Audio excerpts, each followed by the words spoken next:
Kasi ang lupit to ang lupit to nang nangyayari dyan dahil nga sa ginagawa nila dito kay Revilla na kung saan sabi nga nila bakit yung kriminal nagiging bayani at yung talagang mastermind siya pang nakakatakas, di ba?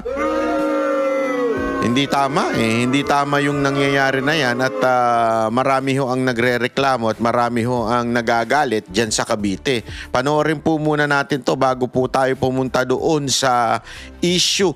Kasi maganda yung issue ni Cayetano tsaka ni Pangilinan. Talagang kumain ng alikabok. Ika nga ito si Pangilinan, kumain ng alikabok sa tindi ni Cayetano. Pero ito muna ang pag-usapan natin. Itong issue muna dito kay Revilla. Pasok. Tumangging maghain ng plea si dating Senador Bong Revilla sa 4th Division ng Sandigan Bayan para sa kasong graft kaugnay sa flood control scandal. Kaya naman mismong ang korte na ang naghain ng not guilty plea para sa kanya. Nasa frontline ng balitang yan si Bon Gualvez. Bantay sarado ng mga tauhan ng BJMP sina dating Senador Bong Revilla at iba pa nitong kapwa akusado sa umano'y flood control scandal nang dumating sa Sandigan Bayan sa Quezon City kaninang umaga. Lupit Ako ang dating senador pero maikli lamang ang kanyang tugon. Nako. Kamusta po kayo, sir? Laban lang. Yan, ganyan. Alam mo, dito ako bilib sa mama na to. Hindi, walang biro. Bilib ako. Ang ganda nga nung sinabi, sino nga ba nagsabi nito? Na marami ang nabilib sa ginawa ni Senator Bong Revilla. Kasi alam nyo, sa totoo lang eto, wag naman tayong marami ho dyan ang nagtatago. Di ba? Marami ho dyan ang pag hinahanap ng batas ay nagtatago. Di ba? Pero katulad ng ginawa ni Pangulong Duterte, even if alam na niya na si Pangulong Duterte nun, di ba? Alam na niya na dadalhin siya sa The Hague. Umuwi pa rin mula sa Hong Kong. At tayo po ay kasama doon, di ba? Nagpunta po tayo doon. Galing din to tayong Hong Kong noon.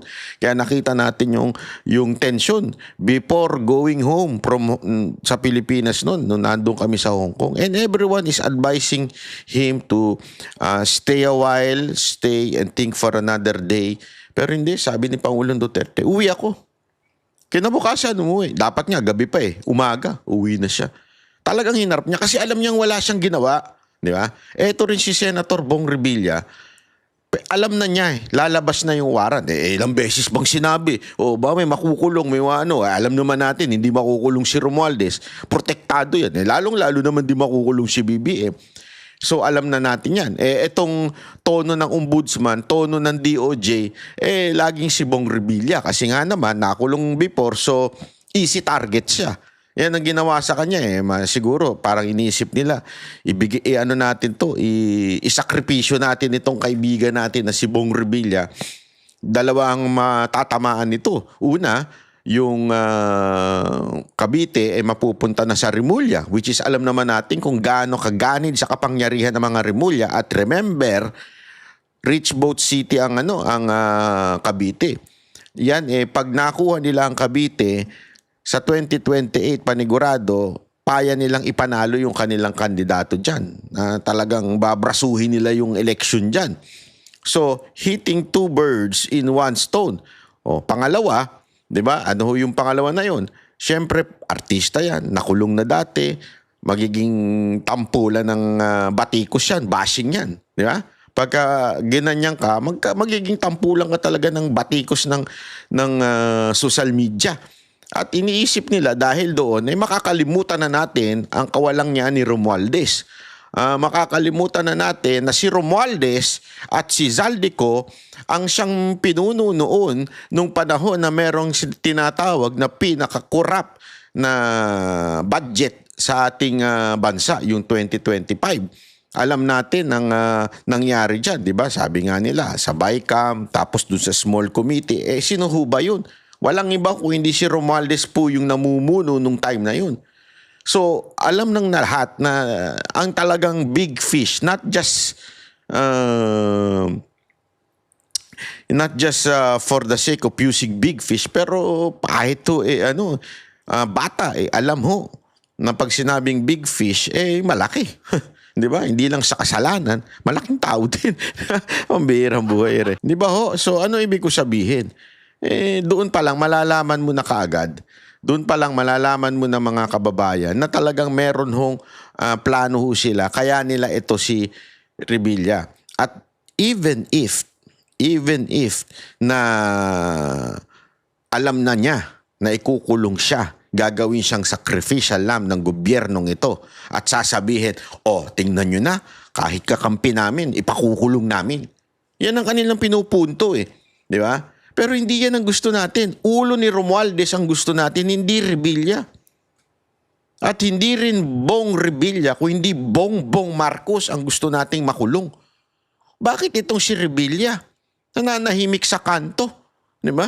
Nananahimik po ito. Tapos yung entire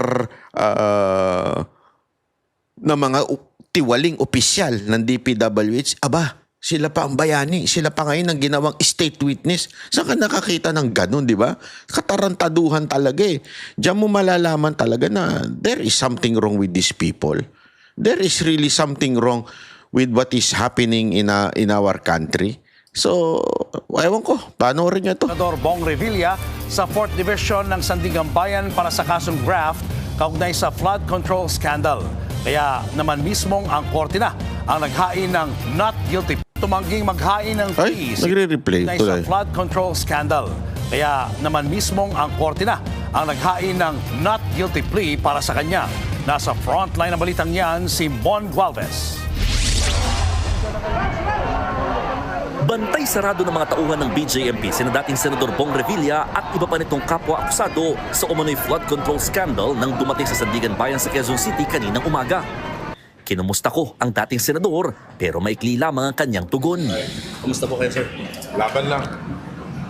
Hindi na siya sumagot sa iba ko pang mga tanong. Sir, ano gusto nyo sabihin sa mga taga-suporta ninyo?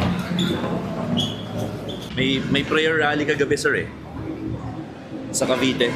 Sir, kay Bernardo, sir, may gusto kayo sabihin. Senator?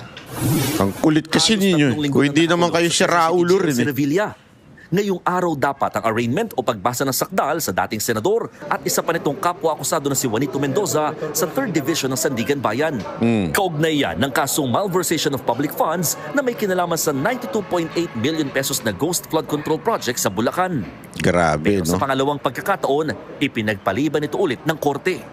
May mga panibagong motion kasing inihain ng kampo ni Revilla. Tingin ng prosekusyon, panibagong estilo ito para i-delay ang kaso. Pero pinabulaanan nito ng kampo ng dating senador. Sinusundan po namin ang tamang proseso at ginagamit lang po namin ang lahat ng maaaring magamit na proseso nang naaayon sa kanyang karapatan bilang akusado. Kabilang sa bagong inihain ni Revilla ang motion for inhibition kay Sandigan Bayan 3rd Division Chairperson Associate Justice Carl Miranda. Kapatid kasi ng maestrado, ang isang abogado ni dating DPWH Undersecretary Roberto Bernal. Kita nyo na? Confirm. Kapatid. Saan ka nakakita? Yung isa sa pumirma na naglabas ng warrant. Kapatid ng abogado nito. Yung nag-accuse sa kanya. Yung nagpapalusot.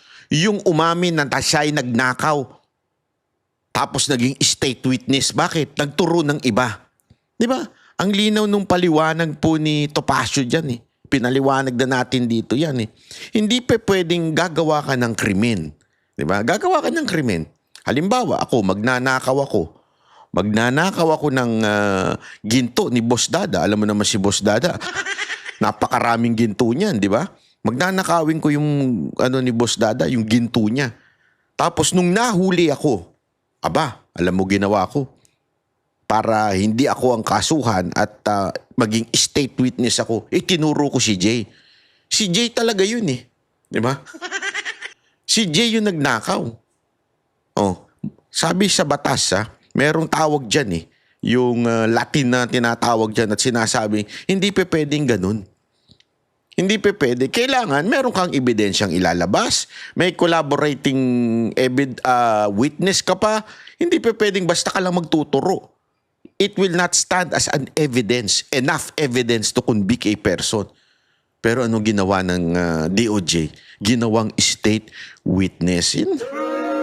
Nakakita ng ganun. Di ba? Doon pa lang sablay na Doon pa lang sablay na.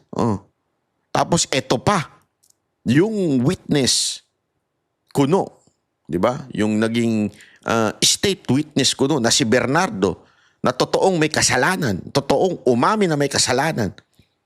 Yung abogado niya ay abogado. Ay kapatid ng taga-Sandigan, bayan na nagbigay ng warrant kay Revilla. Saan ka nakakita ng ganun? Diba? Talaga maiinis ka eh. Pambihirang buhay oo. Bernardo na humarap sa pagdinig ng Senate Blue Ribbon Committee. Nakalagay sa rules na hindi ka lang dapat impartial or hindi ka lang dapat walang kinikilingan. Dapat merong appearance of impartiality. Yan. Kung matatandaan, si Bernardo ang nagpangalan kay Revilla na nakatanggap umano ng kickback mula sa flood control projects. Nanindigan si Associate Justice Miranda na kung pagbabasehan ang internal rules ng Sandigan Bayan, wala raw batayan na siya ay mandatory na mag-inhibit. Pero hindi niya tinanggi. Diba? Mahiya naman po kayo, sir, ma'am. Sa judge na yan, mahiya ka naman. Delikadesa na lang. Sabihin na natin, there is no such thing. There's no such rule na yung kapatid mo, kung yun ang abogado nung nag-aakusa, ikaw ay kailangang mag-inhibit. Ibig sabihin ng inhibit, aalis ka muna, hayaan mo na muna yung ibang judge. Di ba? Kahit ba sabihin nating walang rules yun, which is questionable, still, delikadesa naman. Sir, ma'am, delikadesa naman. Halimbawa, kami ng kapatid ko, pareho kami abogado, di ba? Siya yung judge. Ako, abogado ko ni Boss Dada. Si Coach Oli, kapatid ko, di ba? Judge siya. Mantakin mo, ako yung abogado ni Boss Dada. Tapos inaakusa niya si Jay na ang lakas kumain. Halimbawa lang, sin of gluttony. Tapos, ipakukulong niya. Dahil sa sobrang lakas kumain na walang kami ng pagkain, ipakukulong ko si Jay Guevara. Kukunin ko si Banat Bay na abogado. Kasi, yung judge kapatid ko. Sa tingin ninyo, anong itsura nun? Dito makikita mo talaga na, nagtatarantaduhan tayo mga kababayan. Gaguhan to. Ginagago nyo kami. Di ba? Tapos sasabihin nyo, wala namang rules eh. Oo nga, walang rules, pero mahiya ka naman. Anak ka ng totsang kalabaw, oo. Ikaw, judge ka, mahiya ka. Itong Sandigan Bayan Court, kakaya naman niyang ganyan. Umalis ka na, delikadesa naman. Kung meron ka, ha, kung may dignidad ka pang natitira, delikadesa na, mahiya ka naman. Gayunman, pag-aaralan daw nila ang inihaing motion for inhibition at dedesisyon na nito kaagad para may saalang-alang naman. Abay, dapat lang. Papatagalin nyo pa.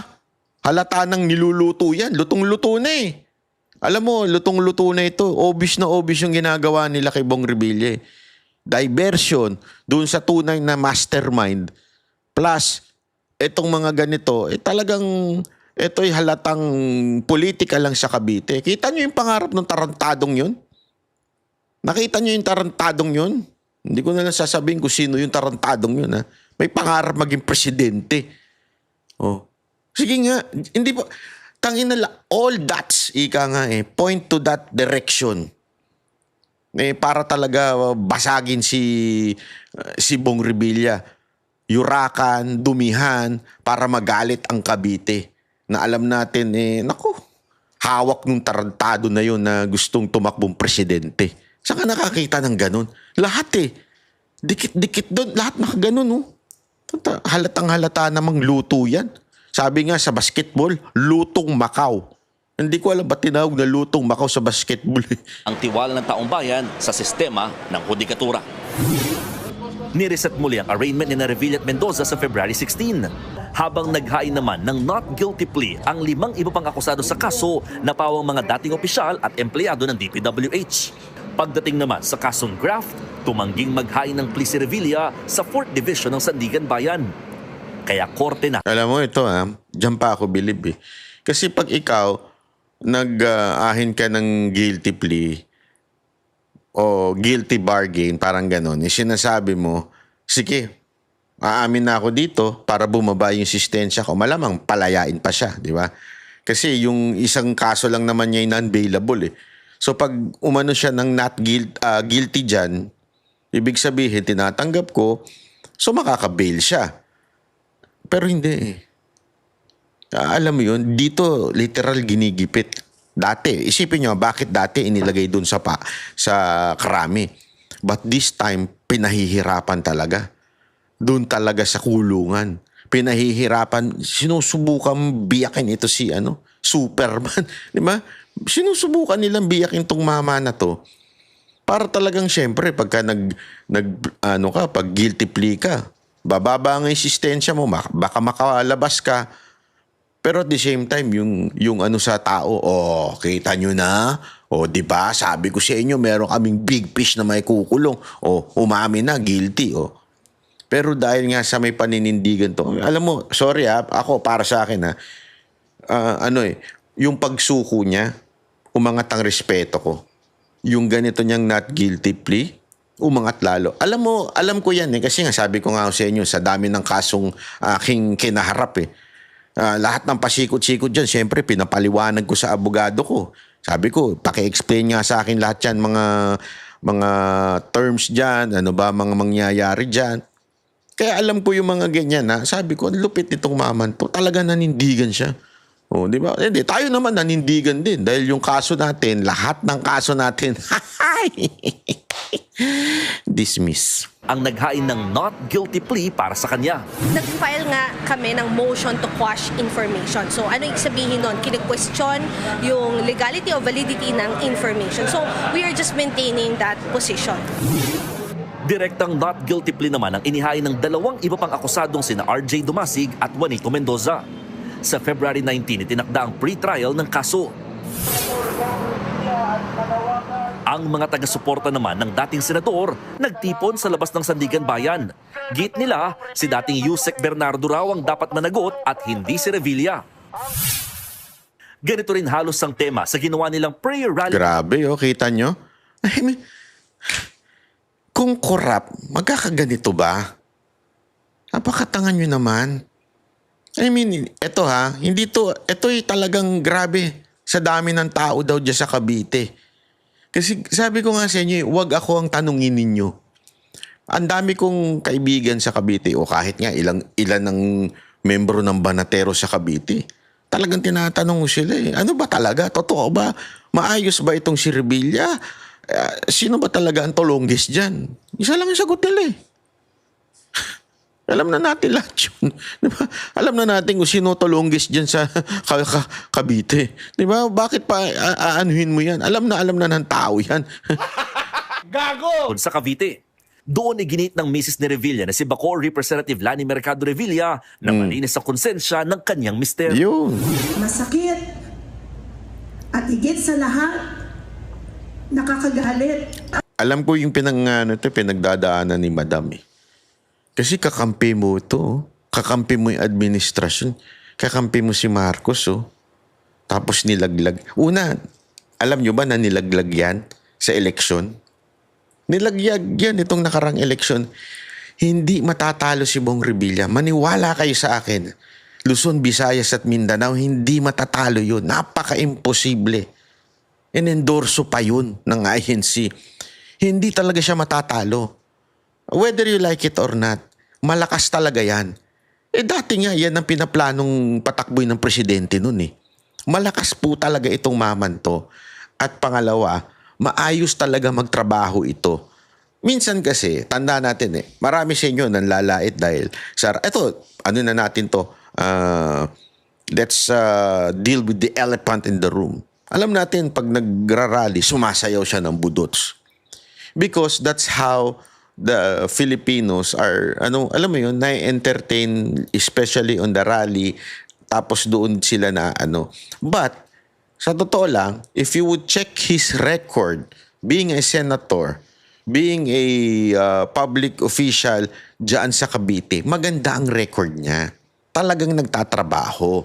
Kasi minsan lang, kailangan mo lang talagang sakyan yung, alam mo yun, yung style of campaigning. You have to accept. As a matter of fact, yan nga din yung sinabi nun kay Mocha.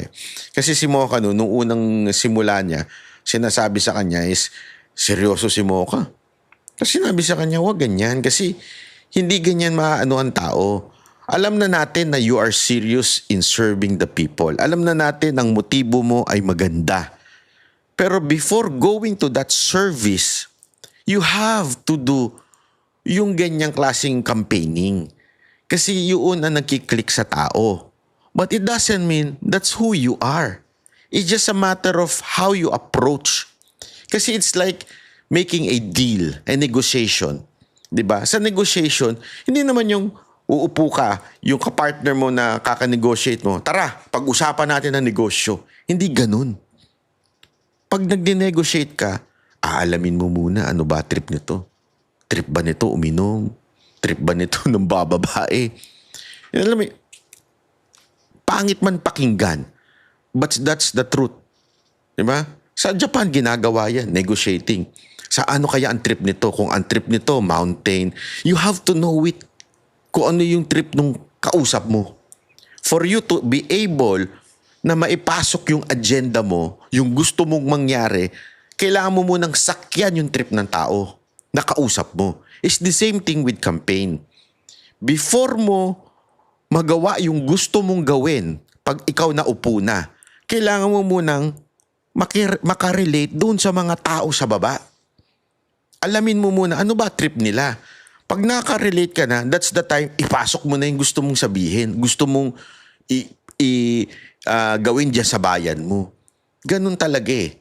Alam mo, sabi nga nila, bakit yung mga Duterte hindi ginawa yan? Hindi din. Iba lang ang ways ni Pangulong Duterte. Kung nandun kayo sa campaign nung panahon ni Pangulong Duterte, ang dami niyang binitawang joke na yung iba siniseryoso ng mga putang inang media. Tanga kasi yung media. Remember, si Pangulong Duterte at that time, hindi naman niya target yung media. Ang target niya yung tao. So, bibitaw siya ng joke kasi doon siya magaling at doon din nakakakunik ang tao. Akala siguro ng media, ganun yung etong tao na to. Kaya nga tinan nyo in the first part, diba? Babaero ko. Sige, hahalik ako ng babae. Oh. Nag-enjoy ang tao. Ginawa niya yung na-entertain ng tao. Pero nung naupo siya, nanghalik ba siya ng babae? Nung naupo siya, nagjo-joke ba siya na baliwala? Hindi ba siya nagtrabaho? Nagtatrabaho siya. At ang lupit na ginawa niya sa bayan natin. At alam natin yun, ramdam natin ngayon yun.